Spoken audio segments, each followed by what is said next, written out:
L'abbiamo visto giocare con il pallone in campo come nel piazzale di casa, l'abbiamo visto andare sull'altalena e fare i biscotti come un bravo pasticcere. Il nostro piccolo Joe ha conquistato il cuore di tutti i veneti con i suoi occhioni scuri, il sorriso sulle labbra, il bacio da mandare a tutte le persone che lo stanno aiutando.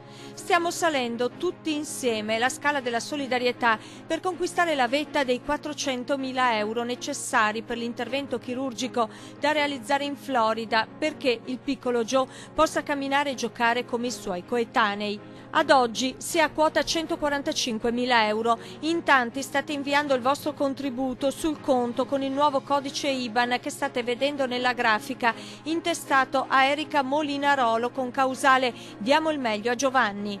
Potete trovare il numero di conto corrente per le vostre donazioni anche sui nostri siti internet, con una finestra dedicata proprio al piccolo Joe e alla campagna di sostegno lanciata e sostenuta dal nostro gruppo Media Nord-Est.